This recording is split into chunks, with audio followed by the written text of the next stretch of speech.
자, 설 연휴에도 불구하고 우리 하늘쌤 찬양대에 귀한 찬양을 드릴 수 있어서 너무 감사합니다. 하나님께서 멈추지 않는 은혜로 우리 가운데 함께 하시듯이 우리 찬양대 이 멈추지 않는 찬양과 고백이 우리 하나님께 날마다 멈추지 않고 연락되게 되시기를 우리 한 분 한 분 주님의 이름으로 축복합니다. 우리 다시 한번 격려하는 박수 한번 보내드릴까요?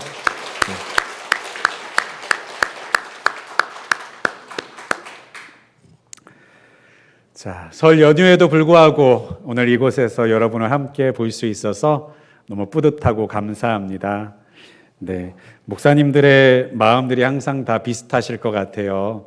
이렇게 빠질 수 있는 또 지방이나 고향에 내려가셔서 예배를 드려서 얼굴을 볼 수 없을 수도 있겠다라고 하는 상황 가운데서 이렇게 나와서 예배 드리시는 모습을 보면 너무나도 마음이 뿌듯하신 것 같은데 아마 저뿐만 아니라 오늘 앉아 계신 우리 강 목사님께서도 여러분을 보시면서 너무 흡족하시고 기쁘실 것 같습니다. 자, 오늘은요, 은혜 없이 살 수 없는 인생, 은혜 없이 살 수 없는 인생이라는 제목으로 우리 하나님의 말씀을 한번 선포하려고 합니다. 우리가 오늘이 음력설이긴 합니다만 새해 설날이라고도 흔히 부르지요. 우리 설날 인사를 우리 옆에 계신 분들과 함께 좀 했으면 좋겠습니다. 새해 복 많이 받으세요는 너무 많이 한 인사니까요. 우리 한 해 축복의 통로가 되시기 바랍니다. 옆에 두 분 이상, 세 분 이상 한번 인사해 주시기 바랍니다. 축복의 통로가 되시기 바랍니다. 하나님의 복의 통로로 사용되시기 바랍니다. 축복합니다. 네.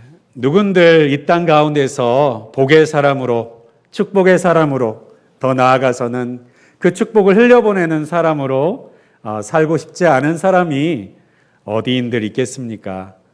물론 우리의 마음 가운데 때로는 우리의 죄성은요, 그 축복을 흘려보내기보다는 우리 안에 가두어두고 담아두고 그 축복을 조금씩 꽃가미에서 감을 빼내듯이 하나씩 내가 쓰면서 살고 싶은 마음도 있겠지만 또 하나님께서 우리의 마음에 감동하여 주신 마음은 내게 주신 귀한 은혜와 축복들을 다른 사람들과 함께 나누고 또한 흘려보내는 것이 참된 기쁨이라는 것을 우리에게 깨닫게 해주시는 줄을 믿습니다. 특별히 이 은혜라고 하는 것, 우리 예수를 믿는 분들은 이 은혜라는 말들을 참 좋아하시죠. 이 은혜라는 말의 뜻이 무엇입니까? 내가 지불할 수 없고 갚을 수 없고 내가 감당할 수 없는 어떤 것을 일방적으로 조건과 상관없이 나에게 부여받게 되는 것, 그것을 바로 우리가 은혜라고 말합니다. 그런 측면에서 은혜를 갚는다라고 하는 말은요, 참 그 뜻과 맞지 않은 의미라는 생각이 듭니다. 우리는 흔히 은혜는 갚아야 하는 것이다 라고 생각하기도 합니다만 은혜에 갚기 위해서는요, 한 가지 조건이 필요합니다. 그것은 상대방과 대등한 관계가 되지 않으면요, 은혜는 갚을 수가 없는 것입니다. 예를 들어서 우리가 어머니의 은혜, 아버지의 은혜라는 것을 우리가 고백합니다만 그 아버지의 은혜, 어머니의 은혜를 우리가 갚기 위해서 어떤 것으로 쓰고 하는가요? 돈으로 지불해서 그 은혜를 갚겠습니까? 아니면 돌보는 것을 통해서 갚겠습니까? 정말 부모님의, 아버지의, 어머니의 은혜를 갚는다는 것은 부모님에게 갚아내어서 그것을 해결할 수 있는 문제가 아니라 그 받은 은혜를 흘려보냄으로 인하여서 그 은혜를 누군가에게 끼치는 것으로만 풀어나갈 수 있는 문제다라고 하는 것이죠. 하물며 하나님께서 우리에게 주시는 은혜라면 어떻겠습니까? 하나님과 우리가 대등한 관계가 될 수가 없고 하나님께서 주신 은혜를 우리가 갚을 바가 있는 것이 아니고 갚는 신용을 한다는 것도 참 문제가 있고 말이 안 되는 일인데요. 그 은혜를 하나님 앞에 우리가 어떻게 갚겠습니까? 그것은 하나님 앞에 갚아내는 것이 아니라 그 은혜를 주셨던 목적과 뜻을 따라서 살아 나아가내는 것이 바로 그 은혜를 주신 하나님의 마음에 합한 일인 줄을 믿습니다. 이 은혜는요, 성경 가운데서요, 찾아보니까 287번이나 언급이 됩니다. 하나님의 은혜, 이것이요, 287번이나 하나님께서 말씀하시는 단어라는 것이죠. 특별히 이 은혜가 왜 우리에게 중요한가? 그 이유는요, 바로 우리는 은혜로 구원받은 자이기 때문입니다. 우리가 죄와 사망 가운데서 멸망할 수밖에 없고 허무하고 헛된 인생을 살아갈 수밖에 없는 우리에게요, 하나님께서는요, 에베소서 2장 8절에 있는 말씀에 보니까요, 너희는 그 은혜로 인하여 믿음으로 말미암아 구원을 얻었으니 이는 너희에게서 난 것이 아니요 하나님의 선물이라 라고 말씀하고 계세요. 왜 하나님께서 우리에게 구원을 선물로 주셨는가요? 우리는 그 구원을 받을 만한 자격이 없기 때문입니다. 죄로 인하여서 오염되고 변질된 우리의 의지로는 그 구원을 받을 만한 삶을 살아낼 수가 없기 때문입니다. 또한 그 구원을 우리에게 맡겨주셨다 한들 그 구원을 유지할 수가 없는 존재이기 때문에 우리는 그 믿음조차도 하나님께서 선물로 주셔야만 하고 그 모든 선물도 은혜로만 우리가 갚을 수 없는 그것으로만 우리에게 허락하실 수밖에 없다라고 성경은 우리에게 분명히 말씀하고 계시는 것이죠. 그렇습니다. 우리가 새해가 되었지만 이 새해에도 우리는 여전히 하나님이 주신 구원을 붙들고 유지하는 일에도 하나님의 은혜가 필요한 사람인 줄 믿으실 수 있기를 바랍니다. 우리는 하나님의 은혜가 한순간도 없다면요, 이 구원을 움켜쥐고 있을 힘도 없고 이 구원을 지켜나갈 힘도 없고 이 구원을 소중히 여겨 갈무리할 수 있는 의지도 우리 가운데 지킬 수가 없다라고 하는 사실입니다.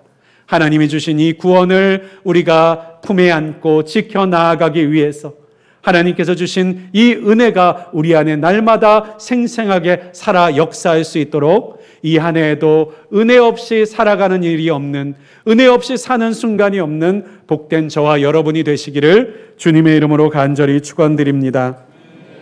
그렇다면요, 예수 그리스도를 믿는 사람들이 은혜 가운데 은혜 없이 살아가는 삶이라는 것이 왜 필요한지 오늘 본문에 있는 말씀을 통해서 우리가 다시 한번 짚어보고 점검해 보기를 원합니다.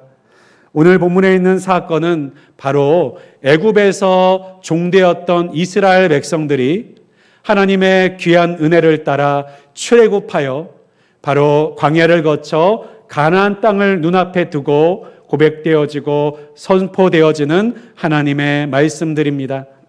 특별히 40년의 광야 생활을 마치고 이 가나안 땅을 바라보면서 모세와 함께 이 모든 백성들이 하나님의 말씀을 듣고 그 가나안 땅에서는 어떻게 살아나가야 하는지에 대해서 배우고 있는 시간이라고 할 수 있습니다. 그런데 이 말씀이 오늘날 우리에게도 중요한 말씀이 되는 이유는요, 우리가 비록 팔레스타인에 가서 사는 것도 아니고 이스라엘 땅에 가서 사는 것도 아니고 그렇다고 우리가 애굽 땅 이집트에 사는 사람도 아니지만요, 이것은 우리에게 영적인 중요한 의미가 있기 때문입니다. 그것은 우리가 구원받기 전 마치 이스라엘 백성들이 애굽 땅에서 살아나갔던 것처럼 죄와 사망의 사슬에 묶여 그 죄에 종된 인생을 우리가 살아오다가 바로 이제 예수 그리스도의 십자가의 보혈의 은혜와 속죄로 인하여서 하나님의 자녀, 하나님의 백성, 하나님의 사람이 되어서 살아나가게 된 우리의 삶의 시간과 인생들이 바로 가나안 땅에 입성한 하나님의 사람의 모습을 말하고 있는 것이라는 것이죠. 어떤 분들은 흔히 가나안 땅을 천국이라고 생각하기도 합니다. 그래서 우리가 죽어서 가는 가나안을 요단강을 건너서 가는 곳, 천국 이렇게 표현하기도 합니다만 이것은 조금 무리가 있는 표현이지 않을까 싶습니다. 왜냐하면 성경을 보면 이스라엘 백성들이 가나안 땅에 들어갔다고 해서 모든 것이 끝난 것이 아니었기 때문입니다. 가나안 땅에 입성하고 나서 모든 것이 젖과 꿀이 흐르는 땅에서 풍요로움을 누리는 것으로 해피엔딩으로 끝난 것이 아니라 그 가나안 땅에 들어가게 되면서부터 바로 영적인 전쟁이 시작되고 그 땅을 온전하게 차지하기 위한 영적인 싸움들이 끝까지 이루어져 나아가기 때문인 것이죠. 그렇습니다. 어쩌면 가나안 땅이라고 하는 것은요, 바로 우리가 구원받은 하나님의 사람들이 살아 나아가야 될 이 땅을 상징하고 있는 것입니다. 우리의 사명을 따라서 하나님의 말씀으로 변화시켜 나아가려는 보냄을 받은 이 세상을 바로 우리는 가나안 땅이라고 부를 수 있는 것이죠. 그렇다면 이 가나안 땅을 우리 믿는 자들이 살아 나아갈 때는 어떤 방식으로 살아 나아가야 하느냐를 가르쳐 주시는 것이 바로 오늘 본문에 있는 말씀이라고 할 수 있습니다. 그렇습니다. 우리의 인생 가운데서는요, 어떤 곳에서 살아가느냐에 따라서 삶의 방식이 달라질 수밖에 없습니다. 한국 땅에서 사는 방식과 미국 땅에서 사는 방식이 다르고요, 일본 땅에서 사는 방식도 다를 것입니다. 저 인도 땅에서 사는 방식이든 저 유럽 땅에서 사는 방식이든 나라에 따라서 환경에 따라서 사람이 살아가는 방식들은 다 다르고 그 각각의 지역에서 살아가는 방식대로 살아가야만 그곳에 잘 적응할 수 있고 제대로 생명을 보존하면서 살아갈 수가 있는 것이지요. 특별히 제가 예전에 그런 예화를 들어본 적이 있습니다. 어떤 사람이 천국에 갔는데 그 천국에서 하나님께서 천국과 지옥을 보여주시더랍니다. 그런데 천국에 있는 사람들의 얼굴을 보니까 잘 먹고 건강해서 얼굴이 뽀송뽀송 윤기가 나는 사람들이 있고, 지옥에 있는 사람들을 보니까 제대로 먹지 못해서 피골이 상접하고 얼굴이 참으로 뼈가 보이는, 그래서 초라해 보이는 그 모습들을 하고 있더랍니다. 그래서 왜 그런가 자세히 살펴보니까요, 환경과 상황은 똑같더라는 거예요. 먹을 것이 천국에나 지옥에나 풍요롭게 있더라는 것입니다. 그런데 차이가 무엇이냐면요, 그 두 곳 모두 긴 젓가락을 가지고 밥을 먹어야 된다고 했더라고요.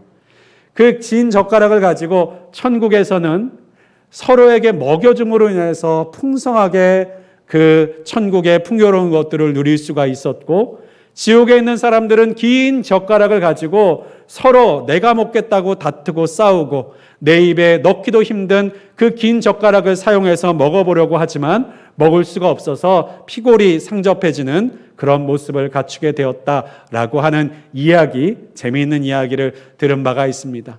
물론 이 천국과 지옥의 모습은 성경적인 모습은 아닙니다. 성경에서 표현하는 천국과 지옥의 모습은 아니지만요, 우리는 그 모습을 통해서 똑같은 환경과 조건이 있을지라도 어떤 방식을 통해서 살아가느냐에 따라서 천국이 되기도 하고 지옥이 될 수도 있다라고 하는 깨달음을 우리가 마음 가운데 얻게 될 수 있는 이야기지 않았을까 싶습니다. 우리는 이 이야기를 바로 이 가나안 땅에서도 적용하고 찾아볼 수가 있습니다. 특별히 이 가나안 땅은 우리 성경에서 있는 말씀 통해서 보면 애굽 땅과 다른 곳이었다라고 말씀합니다. 오늘 본문의 10절에 있는 말씀을 보니까요, 10절 말씀 보겠습니다. 내가 들어가 차지하려 하는 땅은 내가 나온 애굽 땅과 같이 아니하니. 내가 들어가 차지하려는 땅이 바로 가나안 땅이죠. 하나님께서 영적으로 약속하신 땅, 예비하신 땅, 하나님께서 구원하시려고 불러들이신 출애굽시키신 땅이 바로 이 가나안 땅이었습니다. 그런데 이 땅은요, 내가 나온 애굽 땅과 같지 않다는 거예요. 그 땅이 애굽 땅과 같지 않다는 말은 다시 말하면요, 애굽의 방식으로 살아갈 수 없는 땅이라고 표현할 수 있을 것입니다. 그렇습니다. 애굽 땅은요, 가나안 땅과 다른 땅이라는 것, 그래서 이 가나안 땅을 살아가려면 애굽의 방식대로 살아가면 안 된다라고 말씀하고 계시는 거예요. 그렇다면 애굽 땅은 어떤 땅이었습니까? 거기에서는 너희가 파종한 후에 발로 물대기를 채소밭에 댐과 같이 하였거니와. 애굽 땅 이스라엘 백성들이 살던 고센 땅을 한번 생각해 보겠습니다. 그 땅은 나일강에 매우 가까이 있는 곳이었어요. 특별히 역사 속에서 4대 문명의 발상지기도 했던 이 나일강은요, 매년 홍수가 범람을 통해서 그 땅의 비옥함이 이루 말할 데 없는 땅이었습니다. 그래서요, 그 홍수가 지나가고 나서 여기저기 씨만 뿌리면요, 어느 정도의 곡식을 수확할 수 있는 풍요로운 땅이었어요. 그래서요, 땅만 있으면요, 그 땅에 사람의 수고만 있으면 먹을 것, 입을 것을 공급받을 수 있는 땅, 그곳이 바로 애굽 땅이었다라고 하는 것이죠. 그래서요, 그곳은요, 인간의 노력이 중요한 땅입니다. 인간의 열심이 중요한 땅이에요. 인간이 얼마나 노력하고 얼마나 애쓰고 얼마나 힘쓰느냐에 따라서 거두는 것이 결정되는 땅이라고 하는 것입니다. 그런데 이 땅에는 문제가 있었습니다. 그것은 이스라엘 백성들이 이 땅의 주인이 아니었다는 거예요. 바로 애굽의 사람들이 이스라엘 백성들을 종으로 삼고 있는 땅이었다라고 하는 것입니다. 아무리 열심히 살고 아무리 노력하고 힘들어서 땀을 흘려도요, 그 모든 것들을 온전하게 누릴 수가 없는 땅이에요. 눈앞에는 풍요로운 것들을 추수할 수 있는데 그것을 내가 누릴 수 없는 땅. 더욱 그뿐만 아니라 그 땅에 있는 사람들이, 그 땅에 있는 바로 왕이 날마다 핍박과 고통을 줌으로 인하여서 계속해서 그 땅에 머무르게 되면 멸절될 수밖에 없는 땅, 멸망할 수밖에 없는 땅, 그리고 그 땅에서 끝을 죽음을 볼 수밖에 없는 땅이 바로 애굽 땅이었다라고 하는 것입니다. 물론 이스라엘 백성들은 그 땅 가운데서 적응하고 살려고 했겠죠. 적응하면서 그 땅 바로의 눈치를 보고 애굽 사람들의 눈치를 보면서 자신이 먹고 입을 것들을, 그 땅의 부스러기들을 먹으면서 살아남으려고 했겠죠. 풍요롭지만 그것을 제대로 누릴 수 없는 땅, 풍요로워 보이지만 그 끝에 사망이 있고 멸망이 있는 땅, 그것이 바로 애굽 땅이었다는 것이죠. 반면에 가나안 땅은 어떤 곳입니까? 오늘 본문에 있는 말씀에도 보면요, 특별히 9절에 있는 말씀에 보니까 그 땅을 이렇게 표현하고 있습니다. 젖과 꿀이 흐르는 땅. 젖과 꿀이 흐르는 땅. 그렇습니다. 가나안 땅은요, 젖과 꿀이 흐르는 땅이라고 표현하고 있어요. 그런데요, 이상한 것은요, 이 젖과 꿀이 흐르는 가나안 땅이 왜 항상 풍요롭고 부유한 땅이 되지 못해서 때로는 큰 기근으로, 때로는 그곳에 거하던 이스라엘 백성들이 고통 가운데 살아야만 했던 것일까요? 그 이유를 바로 11절에 있는 말씀에 보면 그 땅의 특징에 대해서 이렇게 말하고 있습니다. 너희가 건너가서 차지할 땅은 산과 골짜기가 있어서 하늘에서 내리는 비를 흡수하는 땅이요.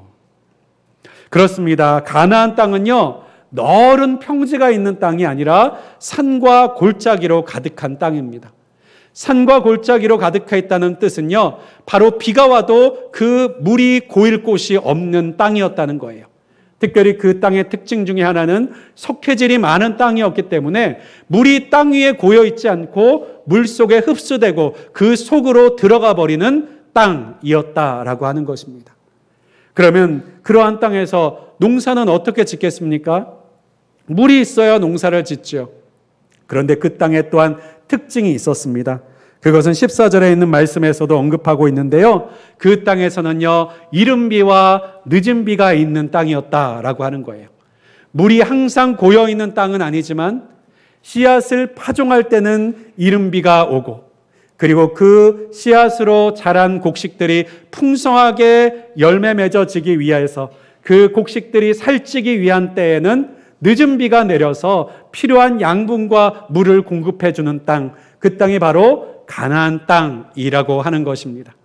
항상 눈에 보이는 물이 고여 있어서 그 물을 공급해서 쓸 수 있는 땅이 아니라 마치 애굽 땅처럼 나일강이 옆에서 계속 흐르고 있어서 그 물을 끄집어다가 부어주기만 하는 땅이 아니라 하늘로부터 필요한 때 물이 내림으로 인하여서 어쩌면 애굽 땅보다 더 풍요로운 풍년을 누릴 수도 있고, 또 젖과 꿀이 흐르는 땅이라고 부를 만큼 풍성한 것을 누릴 수도 있는 땅이었다라고 하는 것이죠.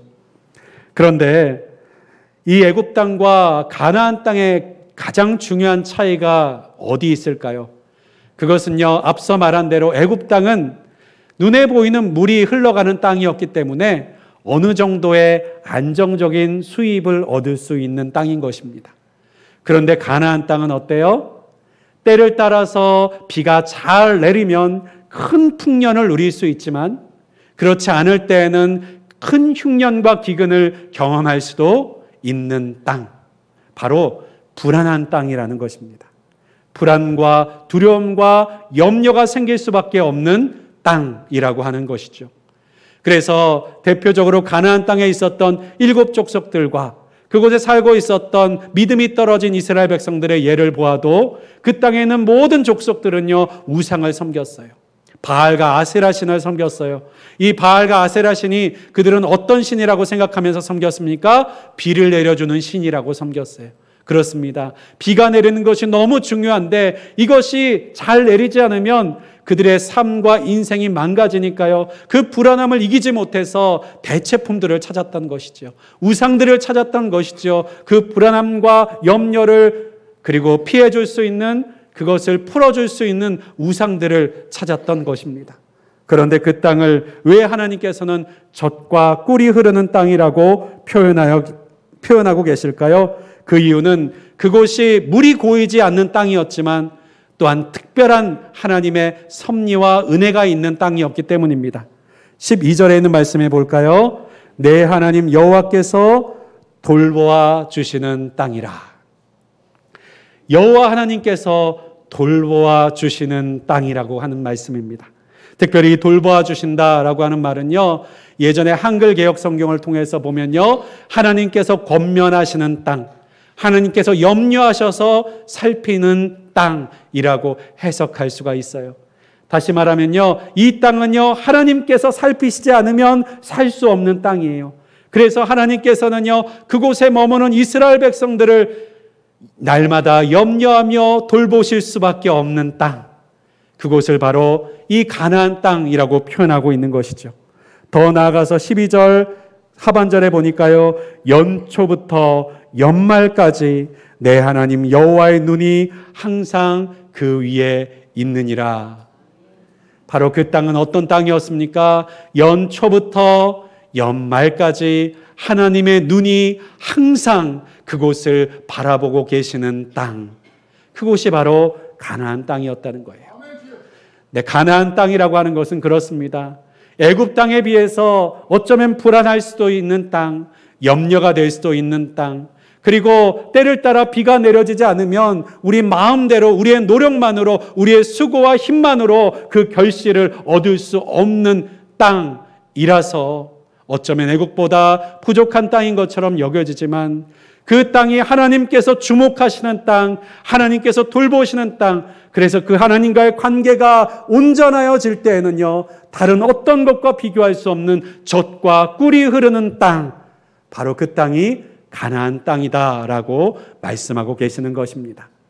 사랑하는 여러분, 바로 이 땅을 하나님께서는 우리에게 주신 줄을 믿습니다. 그러면 어떤 분은 이렇게 말씀하실지도 모르겠어요. 목사님, 저는 부동산이 하나도 없는데요. 내가 제 명의로 된 땅이 없는데 저한테 땅을 주셨다니 무슨 소리입니까? 라고 말씀하시는 분이 혹시나 있으실지도 모르겠습니다. 그런데 이 땅은요, 눈에 보이는 땅이 아닙니다. 바로 영적인 우리의 삶의 터전을 이 가나안 땅이라고 표현할 수 있는 것이죠. 이 땅을 누가 받았습니까? 바로 예수 그리스도를 믿고 하나님의 자녀가 된 사람들에게 하나님께서는 이 영적인 터전, 이 지경을 우리에게 선물하여 주셨다라고 하는 거예요. 우리의 인생이 이제 마치 BC와 AD가 나누어지는 것처럼요, 바로 예수 그리스도를 믿기 전에와 예수 그리스도를 믿은 이유가 전혀 다른 땅에서 살아가게 되었음을 우리에게 말씀하고 계시더라는 거예요. 우리가 하나님을 믿지 않는 동안에는요, 우리의 노력과 열심이 전부인 땅에서 살았습니다. 세상의 질서와 세상의 방식과 세상의 묘수들을 쫓아서 살아가야만 하는 인생을 살았다라는 거예요. 세상의 방식이 죄악이라 할지라도 거짓이라 할지라도 적정히 그것과 타협하면서 살아가는 땅을 살아 나아갔었다라고 하는 거예요. 그런데 우리에게 예수 그리스도를 믿은 우리에게는 하나님께서 영적인 가나안의 지경을 우리의 삶 가운데 옮겨놓게 하셨다라고 하는 것입니다. 우리가 사는 곳은 여전히 세상 가운데 살고 있지만요, 그 땅을 살아가는 방식이 달라졌다는 거예요. 그 땅을 살아가야만 하는 방식이 달라졌다라고 하는 거예요. 그 땅을 젖과 꿀이 흐르는 땅으로 살아 나아가기 위해서는요, 바로 그 땅을 우리를 지켜보시는 하나님의 눈앞에서, 하나님의 돌보심 앞에서 은혜가 없이는 살아갈 수 없는 사람인 것을 인정하고 의지하고 매달리며 고백하며 사는 인생의 방식으로 살아가도록 우리를 부르셨다라고 하는 것입니다. 그래서요, 하나님께서 허락하신 이 영적인 가나안 땅의 삶을 살아가는 방식은요, 내 힘과 내 노력에 앞서서 하나님의 은혜가 먼저 필요한 것을 깨닫고 기억하며 살아가야 하는 것인 줄을 믿습니다. 그렇습니다. 어떤 문제 앞에서도요, 우리 앞에 놓여진 그 문제를 풀어나가기 위해서는요, 애굽에서와 같이 노력과 수고가 앞서는 것이 아니라 하나님의 은혜를 먼저 구해야 되는 땅을 살게 하셨다라는 거예요. 내게 기도의 제목과 풀어야 될 상황들이 생겨났을 때 그 문제를 풀어나가기 위해 그 문제에 집중하면 안 되고, 그 문제를 해결하실 수 있는 하나님의 은혜를 구해야만 하는 그러한 땅을 우리로 하여금 살게 하셨다라고 하는 것입니다. 사랑하는 여러분, 예수 그리스도를 믿고 구원받은 저와 여러분에게 하나님께서는 바로 이 가나안의 방식으로 우리에게 살도록 요구하고 계시는 줄을 믿습니다. 오늘도 우리에게 그러한 삶을 살도록 요청하고 계시는 줄을 믿습니다. 하나님의 말씀대로 그 가나안의 방식대로 하나님의 은혜를 구하며 사는 사람에게는 그 인생은 젖과 꿀이 흐르는 땅이 되고, 또한 그것을 믿지 못하고 인정하지 못하고 우리에게 익숙했던 옛 습관을 따라 편했던 애굽의 방식으로 이 땅을 살아갈 때에는 바로 하나님께서 돕지 않으시는, 하나님께서 때를 따라 비를 내려주시지 않는 궁핍과 가난과 고통의 가나안을 살아 나아가도록 우리를 만들어 나아가신다라고 하는 것이죠. 하나님께서는 이미 광야에서 가나안에서는 어떻게 살아가야 하는지를 이미 40년 동안 훈련시키셨던 것이 아니었습니까? 광야가 어떤 곳이었어요? 날마다 구름기둥과 불기둥의 은혜가 없으면 앞으로 나아갈 수 없는 곳, 매일매일 아침마다 내려주시는 만나가 없으면 살아 나아갈 수 없는 곳, 광야에서 그 훈련을 시키셨던 이유가 무엇이에요? 바로 가나안 땅에서 그러한 마음으로, 그러한 믿음으로 그 은혜 없이는 살아갈 수 없다는 것을 고백하는 인생으로 살아가야 하기 때문에 광야에서 그것을 훈련시키셨던 것이 아니었겠습니까? 때로는 제가 어떤 분들 간증을 들을 때, 특별히 물질의 연단을 받는 사업을 하시는 분들 간증을 듣다 보면 그런 공통점들이 있으시더라고요. 하나님께서 어떻게 보면 풍요롭고 부족함이 없이 사업이나 기업들을 운영해 나아가다 때로는 경제적으로, 물질적으로 어려움들이 닥쳐와서 그 문제를 해결할 수가 없는 상황 가운데 처하게 될 때가 있으시더라는 것입니다. 물질의 연단을 시키시는 때가 되는 것이죠. 그런데 그 물질의 연단의 때는요, 내가 아무리 노력하고 사람들을 찾아다니고 방법을 찾아도요, 그 문제가 해결이 되지 않더랍니다. 그래서 해결할 수 있는 아무런 방법이 없어서 두 손 들고 천부여 의지 없어서 내가 주께 나옵니다 라고 고백하며 기도하면은요, 조금씩 풀어주시더라는 거예요.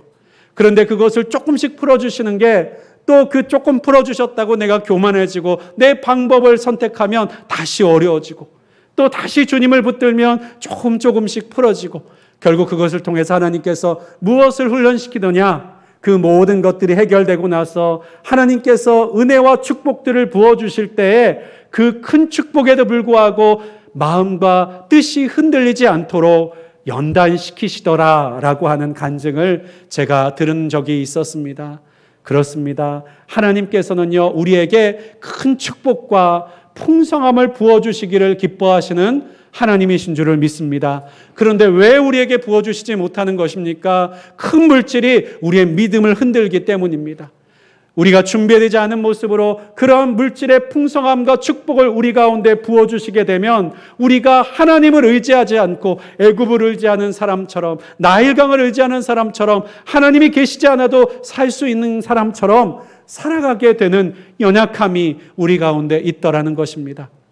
축복받는 비결이 무엇입니까? 어떤 그 축복 앞에서도 우리의 마음이 흔들리지 않고 나는 은혜로밖에 살 수 없는 사람입니다 라고 고백하는 그 사람에게 하나님께서는 축복하시는 줄을 믿습니다.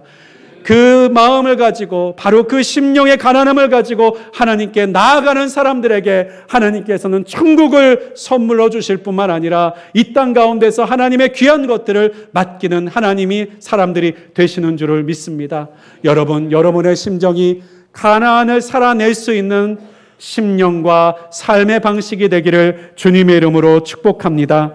올해 새해를 시작하는, 이제 음력 새해를 오늘 이렇게 시작하는 때 우리가 하나님의 말씀 가운데 나아가고 있습니다. 오늘 이 한 해 우리가 어떻게 살아가겠습니까? 애굽에서 살아가는 사람들의 방식처럼 우리의 노력과 수고로 열어가기 위해 발버둥치는 그러한 애굽 땅에서 사는 방식으로 이 한 해를 살아 나아가시겠습니까? 아니면 정말로 하나님 파도와 같이, 몰려드는 파도와 같이, 넘실대는 파도와 같이 쉼없이 밀려드는 은혜의 파도를 기대하며 하나님의 은혜가 없으면 내가 살아갈 수 없습니다 고백하는 심령이 가난한 자로 가나안 땅을 살아가는 방식으로 이 한 해를 살아 나아가시겠습니까? 저와 여러분이 바로 은혜 없이 나는 살아갈 수 없습니다. 주의 은혜가 없으면 나는 죽습니다. 살 수 없습니다. 심령의 가난함을 가지고 나아가시는 저와 여러분이 되실 수 있기를 주님의 이름으로 간절히 축원드립니다. 그래서요, 저는요, 그 신앙의 고백을 박종호 씨가 불렀던 하나님의 은혜라고 하는 찬양에서 바로 그 내용을 발견했었어요. 그 하나님의 은혜라고 하는 찬양의 가사가 이렇습니다. 나를 지으시니가 하나님, 나를 부르시니가 하나님, 나를 보내시니도 하나님, 나의 나된 것은 다 하나님 은혜라. 내가 가나안 땅에 오게 되는 것도, 하나님의 은혜를 따라 구원받은 하나님의 백성의 방식으로 살아가게 된 것도 다 하나님의 부르셔서 그렇게 살아가게 된 것인 줄 믿습니다. 그래서 부르신 분이 주님이시니 나의 갈 길 다가도록, 나의 마지막 호흡 다가도록 나로 그 십자가 놓치지 않고 품게 하시는 것 다 하나님의 은혜라라고요. 그런데 후렴에서 저는 특별히 더 의미가 있는 표현을 우리가 발견을 했어요. 바로 나 주저함 없이 그 땅을 밟음도 나를 붙드시는 하나님의 은혜라. 우리가 가나안 땅의 삶의 방식 두렵지 않겠습니까? 어리석은 부자의 비유도 있지만 우리의 마음의 불안함은요, 창고를 짓고 하나님께서 주신 은혜들을 그득그득 쌓아놓고 그것을 쓰면서 살고 싶은 그 안정적인 삶이 우리의 마음 가운데, 우리의 중심 가운데 드는 인생의 방식이 아니겠습니까?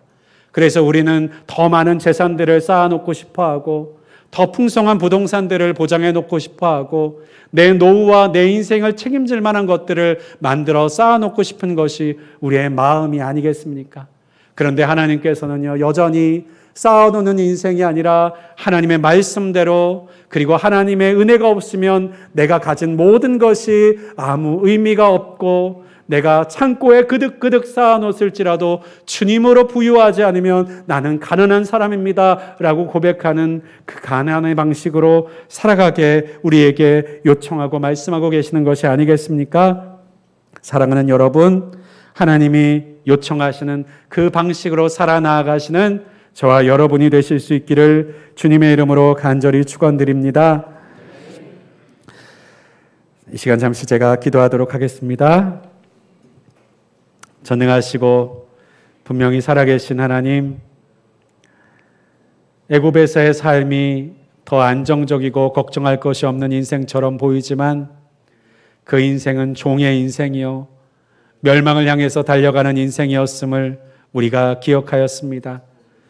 가나안 땅에서 사는 것은 때로는 눈앞이 어떻게 나아가야 되는 것인지 보이지 않지만 하나님께서 돌보시는 땅이요, 하나님께서 연초에나 연말에나 항상 지켜보시는 땅이어서 주님을 경외하고 은혜를 사모하는 자에게는 젖과 꿀이 흐르는 땅이 되는 그러한 축복의 땅인 것을 우리가 알았습니다. 전능하신 하나님, 이제 우리가 애굽 땅에 매달려 있지 않고 가나안 땅을 향해서 나아가게 하여 주시고 가나안 땅을 살아가는 방식으로 사는 하나님의 사람이 되게 하여 주시옵소서.